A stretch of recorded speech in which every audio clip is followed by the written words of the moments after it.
Hello students, I am your teacher Dr. Satvinder Kaur and this is the extension lecture of Schulz model.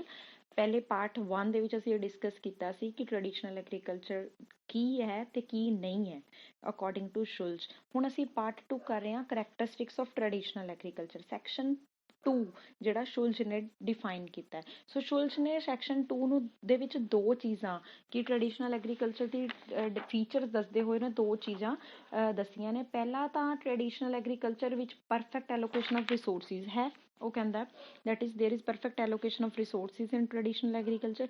ਦੂਜਾ ਉਹ ਕਹਿੰਦਾ ਕਿ ਛੁਪੀ ਹੋਈ ਬੇਰੁਜ਼ਗਾਰੀ ਨਹੀਂ ਪਾਈ ਜਾਂਦੀ। ਆਮ ਤੌਰ ਦੇ ਉੱਤੇ ਨਰਕਸੇ ਨੇ ਵੀ ਥੀਸਿਸ ਦੇ ਵਿੱਚ ਐਕਸਪਲੇਨ ਕੀਤਾ ਸੀ ਕਿ ਬੈਕਵਰਡ ਐਗਰੀਕਲਚਰ ਦੀ ਨਿਸ਼ਾਨੀ ਹੁੰਦੀ ਹੈ ਜਿੱਥੇ ਡਿਸਗਾਈਜ਼ਡ ਅਨਇੰਪਲੋਇਮੈਂਟ ਦੀ ਪ੍ਰੋਬਲਮ ਹੋਵੇ, ਛੁਪੀ ਹੋਈ ਬੇਰੁਜ਼ਗਾਰੀ ਪਾਈ ਜਾਵੇ ਕਿ ਲੋੜ ਤੋਂ ਵੱਧ ਲੋਕ ਕੰਮ ਕਰ ਰਹੇ ਨੇ, ਦੇਖਣ ਨੂੰ ਲੱਗ ਰਿਹਾ ਕਿ ਉਹ ਕੰਮ ਕਰ ਰਹੇ ਨੇ ਪਰ ਐਕਚੁਅਲ 'ਚ ਉਹਨਾਂ ਨੂੰ ਜੇ ਹਟਾ ਵੀ ਦਿੱਤਾ ਜਾਏ ਤਾਂ ਪ੍ਰੋਡਕਸ਼ਨ ਤੇ ਕੋਈ ਫਰਕ ਨਹੀਂ ਪੈਂਦਾ। ਪਰ ਸ਼ੁਲਜ਼ ਦਾ ਪੁਆਇੰਟ ਆਫ ਵਿਊ ਇਸ ਚੀਜ਼ ਨੂੰ ਲੈ ਕੇ ਅਲੱਗ ਹੈ। ਪਹਿਲੀ ਗੱਲ ਉਹ ਕਹਿੰਦਾ ਕਿ ਚੰਗੀ ਤਰ੍ਹਾਂ ਰਿਸੋਰਸਿਸ ਨੂੰ ਯੂਟੀਲਾਈਜ਼ ਕੀਤਾ ਜਾ ਰਿਹਾ, ਪਰਫੈਕਟ ਐਲੋਕੇਸ਼ਨ ਆਫ ਰਿਸੋਰਸਿਸ ਹੈ ਟ੍ਰੈਡੀਸ਼ਨਲ ਐਗਰੀਕਲਚਰ 'ਚ। ਇਸ ਦੇ ਬੇਸ ਦੇ ਉੱਤੇ ਉਸਨੇ ਗੱਲ ਕੀਤੀ ਹੈ ਪੂਅਰ ਬਟ ਐਫੀਸ਼ੀਐਂਟ ਹਾਈਪੋਥੇਸਿਸ। ਐਫੀਸ਼ੀਐਂਟ ਦਾ ਮਤਲਬ ਇਹ ਹੈ ਇੱਥੇ ਕਿ ਰਿਸੋਰਸਿਸ ਨੂੰ ਚੰਗੀ ਤਰ੍ਹਾਂ ਯੂਜ਼ ਕੀਤਾ ਜਾ ਰਿਹਾ ਬਟ ਫੇਰ ਵੀ ਪੂਅਰ ਪੋਵਰਟੀ ਹੈ, ਲੋਕਾਂ ਦੇ ਵਿੱਚ ਗਰੀਬੀ ਹੈ। ਗਰੀਬੀ ਦਾ ਮਤਲਬ ਇਨਕਮ ਦੇ ਵਿੱਚ ਵਾਧਾ ਨਹੀਂ ਹੋ ਰਿਹਾ। Income in a traditional agriculture will not only be generally stagnant but also low as compared with the dynamic agriculture where agriculture is progressing। ਉਹ ਇਹ ਗੱਲ ਕਹਿੰਦਾ ਹੈ ਕਿ ਇਸ ਦਾ ਕਾਰਨ ਇਹ ਹੈ, ਲੋ ਹੋਣ ਦਾ ਕਾਰਨ ਕਿ ਰਿਸੋਰਸਿਸ ਜਿਹੜੇ ਸੀਗੇ ਉਹਨਾਂ ਨੂੰ ਪਹਿਲੇ ਹੀ ਬਹੁਤ ਚੰਗੀ ਤਰ੍ਹਾਂ ਫਾਰਮਰਸ ਯੂਜ਼ ਕਰ ਚੁੱਕੇ ਨੇ। ਸੋ ਉਹਨਾਂ ਦੀ ਆਲਰੇਡੀ ਯੂਟੀਲਾਈਜੇਸ਼ਨ ਹੋ ਚੁੱਕੀ ਹੈ। ਕੋਈ ਵੀ ਰਿਸੋਰਸ ਇਹੋ ਜਿਹਾ ਨਹੀਂ ਰਿਹਾ ਜਿਹੜਾ ਅਨਇੰਪਲੋਇਡ ਰਹਿ ਗਿਆ ਹੋਵੇ, ਚਾਹੇ ਉਹ ਜ਼ਮੀਨ ਹੋਵੇ, ਚਾਹੇ ਉਹ ਐਨੀਮਲਸ ਹੋਏ, ਚਾਹੇ ਇਰੀਗੇਸ਼ਨ ਹੋਏ। ਸੋ ਹਰ ਰਿਸੋਰਸਿਸ ਨੂੰ ਫਾਰਮਰਸ ਨੇ ਚੰਗੀ ਤਰ੍ਹਾਂ ਯੂਜ਼ ਕਰ ਲਿਆ। ਜਿਹੜੇ ਰਿਸੋਰਸ ਨੂੰ ਆਲਰੇਡੀ ਹੀ ਚੰਗੀ ਤਰ੍ਹਾਂ ਯੂਜ਼ ਕਰ ਲਿੱਤਾ ਗਿਆ ਹੈ ਉਸ ਨੂੰ ਹੋਰ ਤੋਂ ਦੁਬਾਰਾ ਤੋਂ ਨਾ ਹੀ ਰਿਸੋਰਸ ਬਚੇ ਆ ਪਿੱਛੇ ਯੂਜ਼ ਕਰਨ ਨੂੰ, ਨਾ ਹੀ ਉਸਨੂੰ ਰੀਯੂਟੀਲਾਈਜ਼ ਕੀਤਾ ਜਾ ਸਕਦਾ। ਇਸ ਦੇ ਲਈ ਉਸਨੇ ਕਿਹਾ ਪੂਅਰ ਬਟ ਐਫੀਸ਼ੀਐਂਟ ਹਾਈਪੋਥੇਸਿਸ, ਮਤਲਬ ਕਿ ਚਾਹੇ ਐਫੀਸ਼ੀਐਂਸੀ ਹੈ ਟ੍ਰੈਡੀਸ਼ਨਲ ਐਗਰੀਕਲਚਰ 'ਚ ਬਟ ਫੇਰ ਵੀ ਗਰੀਬੀ ਹੈ, ਇਨਕਮ ਰਿਸੋਰਸਿਸ ਘੱਟ ਨੇ ਕਿਉਂਕਿ ਐਗਰੀਕਲਚਰ ਸਾਲਾਂ ਤੋਂ ਜਿਹੜਾ ਹੈ ਕੋਈ ਵੀ ਚੇਂਜ ਨਹੀਂ ਲੈ ਕੇ ਆ ਰਿਹਾ, ਕੋਈ ਵੀ ਤਰ੍ਹਾਂ ਦੀ ਅਪਡੇਟ ਨਹੀਂ ਹੋ ਰਹੀ, ਨਾ ਹੀ ਟੈਕਨੋਲੋਜੀ ਦੇ ਲੈਵਲ ਤੇ ਨਾ ਹੀ ਕਿਸੇ ਇਨਪੁਟ ਦੇ ਲੈਵਲ ਤੇ। ਇਸ ਲਈ ਉਹ ਬੋਲਦਾ ਪੂਅਰ ਬਟ ਐਫੀਸ਼ੀਐਂਟ ਹਾਈਪੋਥੇਸਿਸ। ਦੂਸਰੀ ਉਹ ਗੱਲ ਕਰਦਾ ਹੈ ਕਿ ਜਿਹੜੀ ਹੈ ਡਿਸਗਾਈਜ਼ਡ ਅਨਇੰਪਲੋਇਮੈਂਟ ਇੰਪਲੋਇਮੈਂਟ ਦੀ ਪ੍ਰੋਬਲਮ ਹੈ। ਜ਼ਿਆਦਾਤਰ ਇਕੋਨਮਿਸਟ ਨੇ ਆਪਣੇ ਮਾਡਲ 'ਚ ਐਕਸਪਲੇਨ ਕੀਤੀ ਹੈ ਕਿ ਟ੍ਰੈਡੀਸ਼ਨਲ ਐਗਰੀਕਲਚਰ 'ਚ ਸਮੱਸਿਆ ਪਾਈ ਜਾਂਦੀ ਹੈ ਪਰ ਸ਼ੁਲਜ਼ ਦਾ ਵਿਚਾਰ ਇੱਥੇ ਅਲੱਗ ਹੈ। ਸ਼ੁਲਜ਼ ਕਹਿੰਦਾ ਕਿ ਟ੍ਰੈਡੀਸ਼ਨਲ ਐਗਰੀਕਲਚਰ 'ਚ ਇਹ ਪ੍ਰੋਬਲਮ ਨਹੀਂ ਹੁੰਦੀ। ਉਹ ਕਹਿੰਦਾ ਤਿੰਨ ਤਰ੍ਹਾਂ ਦੀਆਂ ਸਿਚੁਏਸ਼ਨਾਂ ਹੋ ਸਕਦੀਆਂ ਨੇ। ਪਹਿਲੀ ਸਿਚੁਏਸ਼ਨ ਹੋ ਸਕਦੀ ਹੈ ਜਦੋਂ ਮਾਰਜਨਲ ਪ੍ਰੋਡਕਟਿਵਿਟੀ ਜਿਹੜੀ ਹੈ ਖੇਤੀਬਾੜੀ ਖੇਤਰ ਦੇ ਵਿੱਚ ਜਿਹੜੀ ਹੈ ਇੰਡਸਟਰੀ ਖੇਤਰ ਨਾਲੋਂ ਘੱਟ ਹੋਵੇ।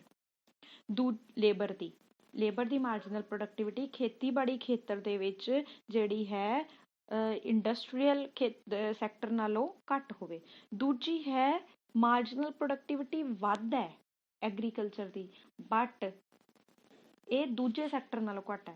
ਪਹਿਲੀ ਕੰਡੀਸ਼ਨ ਦੇ ਵਿੱਚ ਤਾਂ ਹੈਗੀ ਹੀ ਘੱਟ ਹੈ, ਲੋ ਹੈ। ਦੂਜੀ ਦੇ ਵਿੱਚ ਵੱਧ ਹੈ marginal productivity labour the but ਜਿਹੜੀ ਹੈ ਇੰਡਸਟਰੀਅਲ ਸੈਕਟਰ ਦੇ ਮੁਕਾਬਲੇ ਘੱਟ ਹੈ। ਤੀਜੀ ਹੈ ਜਿੱਧਰ ਮਾਰਜਨਲ ਪ੍ਰੋਡਕਟਿਵਿਟੀ ਜ਼ੀਰੋ ਹੋਵੇ। ਦੇਖੋ ਬੱਚੇ, ਆਪਾਂ ਆਲਰੇਡੀ ਮਾਰਜਨਲ ਪ੍ਰੋਡਕਟਿਵਿਟੀ ਦੇ ਬਾਰੇ ਜਦ ਵੀ ਗੱਲ ਕਰਦੇ ਹਾਂ ਤਾਂ ਉਹਦੇ ਵਿੱਚ ਇਹ ਗੱਲ ਕਲੀਅਰਲੀ ਕਰਦੇ ਹਾਂ ਕਿ ਜਦੋਂ ਮਾਰਜਨਲ ਪ੍ਰੋਡਕਟਿਵਿਟੀ ਨੈਗੇਟਿਵ ਹੋ ਜੇ ਜਾਂ ਜ਼ੀਰੋ ਹੋ ਜੇ ਤਾਂ ਇਸ ਦਾ ਮਤਲਬ ਇਹ ਹੈ ਕਿ ਉਹ ਵਰਕਰ ਕੋਈ ਵੀ ਆਊਟਪੁੱਟ ਵਿੱਚ ਜਾਂ ਤਾਂ ਯੋਗਦਾਨ ਨਹੀਂ ਪਾ ਰਹੇ ਜਾਂ ਜੇ ਪਾ ਰਹੇ ਨੇ ਤਾਂ ਉਹਨਾਂ ਦਾ ਨੈਗੇਟਿਵ ਅਸਰ ਹੋ ਰਿਹਾ।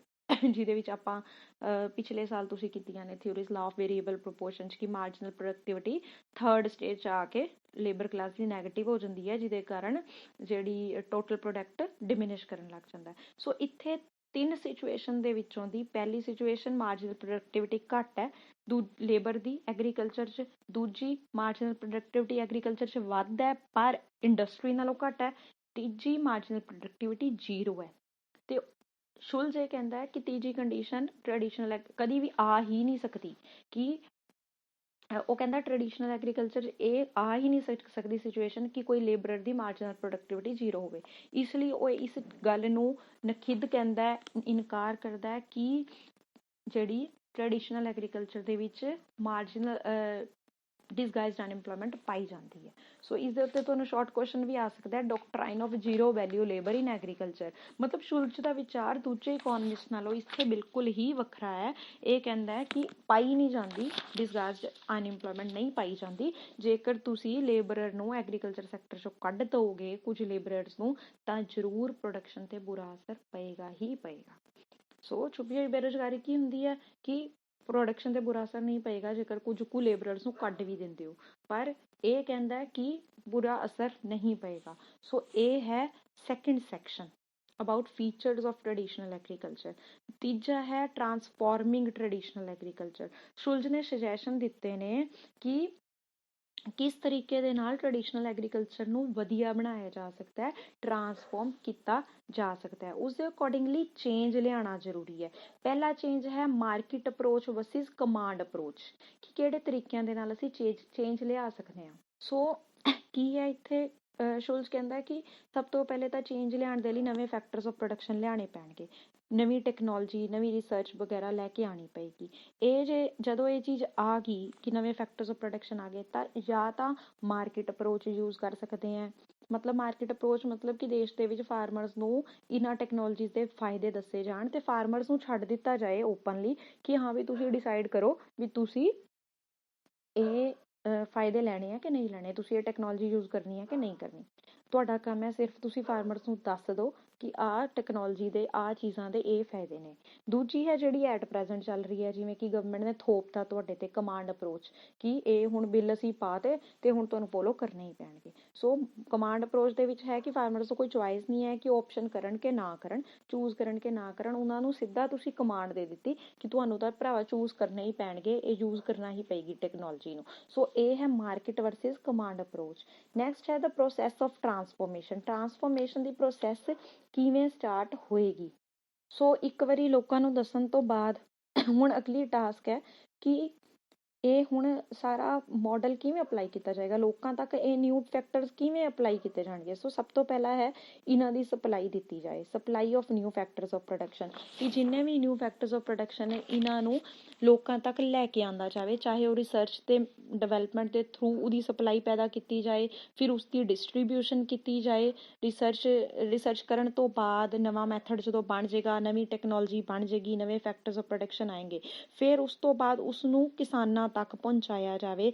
ਇਹੋ ਜਿਹਾ ਇਨਫਰਾਸਟ੍ਰਕਚਰ ਡਿਵੈਲਪ ਕੀਤਾ ਜਾਏ ਕਿ ਇੰਨੀ ਵੱਡੀ ਤਾਦਾਦ ਦੇ ਵਿੱਚ ਕਿਸਾਨਾਂ ਤੱਕ ਇਹ ਰਿਸਪੌਂਸਿਬਿਲਟੀ, ਜ਼ਿੰਮੇਵਾਰੀ ਸਮਝੀ ਜਾਏ ਕਿ ਕਿਸਾਨਾਂ ਤੱਕ ਇਹ ਡਿਸਟਰੀਬਿਊਸ਼ਨ ਪਹੁੰਚੇ, ਇਹਨਾਂ ਇਨਪੁਟਸ ਨੂੰ ਫਾਰਮਰਸ ਤੱਕ ਪਹੁੰਚਾਇਆ ਜਾਵੇ।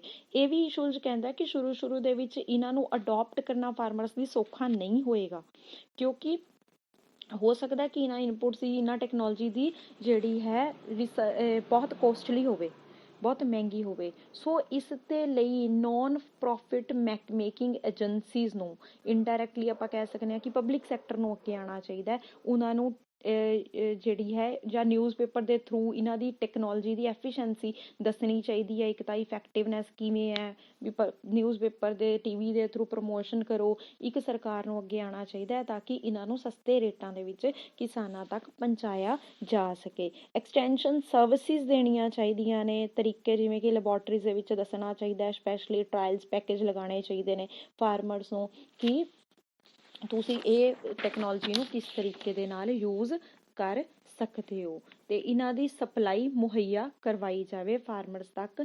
ਤੇ ਉਹਨਾਂ ਨੂੰ 2-3 ਤਰੀਕੇ ਦੱਸੇ ਆ ਨਾਲ ਸ਼ੁਲਜ ਨੇ ਕਿ ਪਹਿਲਾ ਹੈ ਜੋਬ ਟ੍ਰੇਨਿੰਗ ਦਿੱਤੀ ਜਾਵੇ ਉਹਨਾਂ ਨੂੰ, ਦੂਜਾ ਹੈ ਪ੍ਰੋਪਰ ਵੋਕੇਸ਼ਨਲ ਐਜੂਕੇਸ਼ਨ, ਸਕੂਲ ਖੋਲ੍ਹੇ ਜਾਣ, ਤੀਜਾ ਦੱਸਿਆ ਟਰਾਇਲ ਐਂਡ ਐਰਰ ਮੈਥਡ, ਵੀ ਫਿਰ ਕਿਸਾਨ ਆਪਣੇ ਆਪ ਹੀ ਵਿਚਾਰਾ ਕੋਸ਼ਿਸ਼ ਕਰਦਾ ਰਹੇ ਤੇ ਇੱਕ ਦਿਨ ਤਾਂ ਉਸਨੂੰ ਸਕਸੈਸ ਮਿਲ ਹੀ ਜਾਏਗੀ। ਦੂਜਾ ਹੈ ਵੋਕੇਸ਼ਨਲ ਸਕੂਲਸ ਖੋਲ੍ਹੇ ਜਾਣ, ਤੇ ਸ਼ਾਰਟ ਟਰਮ ਕੋਰਸਿਸ ਦਿੱਤੇ ਜਾਣ ਫਾਰਮਰਸ ਨੂੰ। ਸੋ ਇਹ ਤਰੀਕੇ ਜਿਹੜੇ ਨੇ ਫਾਰਮਰਸ ਨੂੰ ਦੱਸੇ ਗਏ ਨੇ, ਜਿਹੜੇ ਕਿ ਉਹਨੇ ਦੱਸਿਆ ਵੀ ਹੈ ਕਿ ਜਾਪਾਨ ਦੇ ਵਿੱਚ ਟੈਕਨੋਲੋਜੀਜ਼ ਅਪਲਾਈ ਕੀਤੀਆਂ ਗਈਆਂ ਨੇ, ਤਕਨੀਕਾਂ ਟਾਈਮ ਆਫਟਰ ਟਾਈਮ। ਡੈਨਮਾਰਕ ਤੇ ਹੋਲੈਂਡ ਦੇ ਵਿੱਚ ਵੀ, ਇਜ਼ਰਾਈਲ ਦੇ ਵਿੱਚ ਵੀ ਇਹੋ ਜਿਹੇ ਸਕੂਲ ਓਪਨ ਕੀਤੇ ਗਏ ਨੇ ਜਿਨ੍ਹਾਂ ਦੇ ਵੀ ਫਾਰਮਰਸ ਨੂੰ ਟਾਈਮ ਆਫਟਰ ਟਾਈਮ ਜਿਹੜੀ ਹੈ ਉਹ ਨੌਲੇਜ ਦਿੱਤੀ ਗਈ ਹੈ। ਸੋ ਇਸਦਾ ਕ੍ਰਿਟੀਕਲ ਅਪਰੇਜ਼ਲ ਆਪਾਂ ਆਲਰੇਡੀ ਕਰ ਲਿਆ ਕਿ ਜ਼ਿਆਦਾਤਰ ਜਿਹੜੇ ਇਕੋਨਮਿਸਟ ਨੇ ਉਹ ਇਸ ਚੀਜ਼ ਨੂੰ ਫੇਵਰ ਹੀ ਨਹੀਂ ਲੈਂਦੇ ਕਿ ਇਹ ਟ੍ਰੈਡੀਸ਼ਨਲ ਐਗਰੀਕਲਚਰ ਦਾ ਆਪਣਾ ਹੀ ਨਵਾਂ ਕਨਸੈਪਟ ਦੇਈ ਜਾਂਦਾ ਵੀ ਹਾਂ ਵੀ ਇਹ ਬੈਕਵਰਡ ਨਹੀਂ ਹੋਏਗਾ, ਰੂੜੀਵਾਦੀ ਸੋਚਦੇ ਨਹੀਂ ਹੋਣਗੇ, ਕਿਸਾਨ ਜਿਹੜੇ ਨੇ ਡਿਸਗਾਈਜ਼ਡ ਅਨਇੰਪਲੋਇਮੈਂਟ ਨਹੀਂ ਪਾਏਗੀ। ਜ਼ਿਆਦਾਤਰ ਜਿਹੜੇ ਦੂਜੇ ਮਾਡਲਸ ਨੇ ਉਹ ਇਸ ਮਾਡਲ ਨੂੰ ਫੇਵਰ ਨਹੀਂ ਕਰਦੇ।